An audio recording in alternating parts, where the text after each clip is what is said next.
ఒక్క కర్మ కూడా చేయలేదు. అది ఒక కారు లాంటిది, వెహికల్ లాంటిది. స్టార్ట్.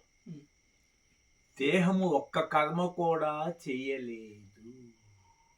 ఉదాహరణకు కొత్త కారు కొనుక్కొని ఇంట్లో పెట్టుకున్నారు. ఆ కారు సొంతంగా నడుస్తుందా? నడవదు. అట్లాగే దేహం కూడా నడవదు. దేహాన్ని నడిపించేది ఆలోచన. ఈ ఆలోచన దేహాన్ని గుడికి తీసుకెళ్ళమంటే గుడికి తీసుకెళ్తుంది, బాదుగు తీసుకెళ్ళమంటే బాదుగు తీసుకెళ్తుంది, ఎదుటివాడిని తిట్టమంటే తిడుతుంది, కొట్టమంటే కొడుతుంది, యుద్ధం చేయమంటే యుద్ధం చేస్తుంది. అందుకని అలెగ్జాండర్ హిట్లర్ బయట యుద్ధం చేశారు. మరి లోపల యుద్ధం చేస్తే అరిషడ్వర్గంతో 6 దొంగలు ఉన్నారు. ఈ 6 దొంగల్లో ఒక్క దొంగని చంపేస్తే ఇంకా 5తో ప్రమాదం లేదు. అదే కామము. కామం అనే పిశాచము. అది అగ్నిగుండము లాంటిది. మరి గాఢ నిద్రలో కామం లేదు కదా. నీ మనసు ఎంత ఉంది?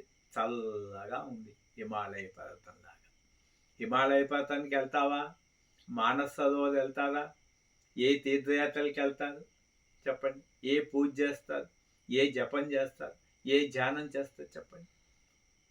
కోటి గుళ్ళు కట్టినా, కోటి చర్చిలు కట్టినా, కోటి మసీలు, కోటి పిరమిడ్లు కట్టినా నీకు ముక్తి రాదు. కర్మ ద్వారా నీకు ముక్తి రాదు. ఆ కర్మ చిత్తశుద్ధి కొరకే. ఉదాహరణకి మనిషి నిద్రపోతున్నప్పుడు ఏ మనిషి అతన్ని ప్రేమిస్తారు, కానీ ఆ మనిషి నిద్రలేస్తూ ప్రాణం పోయిందనుకో ఆ శరీరాన్ని చూసి ఏడుస్తారు. ఎందుకంటే ఆ శరీరంలో కర్మ చేసే మనసు పోయింది కాబట్టి. అంటే వాళ్ళకి ఆ శరీరం పనిచేస్తుంటేనే, ఆలోచిస్తూ శరీరం పనిచేస్తుంటేనే వాళ్ళకి ఆ శరీరం ఇష్టము. కానీ ఆ దేహం ఏ కర్మతో వచ్చిందో, ఏ కర్మలతో పోయిందో ఎవరికి తెలియదు.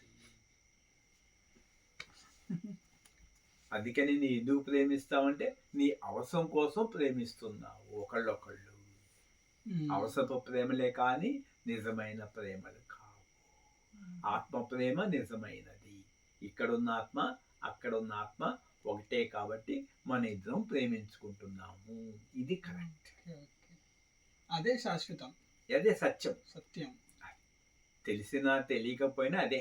ఉదాహరణకి అరటిపండుని కొనుక్కొని లోన పెట్టుకున్నా, తొక్కుతో లోపల పెట్టుకున్న కాసేపు తర్వాత అయినా పండుని తీసుకొని తొక్కును పారేస్తున్నాం.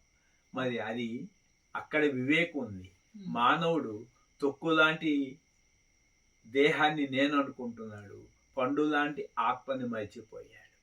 రివర్స్ చేసేసుకుంటే పండు లాంటి ఆత్మని నేను, తొక్కు లాంటి ఈ దేహం నేనని విడదీసి పారేస్తే వివేకం వచ్చేస్తుంది. ఆ వివేక బుద్ధే జ్ఞానం. అజ్ఞానం అంటే తొక్కు నేను అనుకోండి, దేహం నశించిపోయే బూడిదయ్యే దేహం నేను అనుకుంటున్నావు. లోపల దివ్యాత్మ స్వరూపం.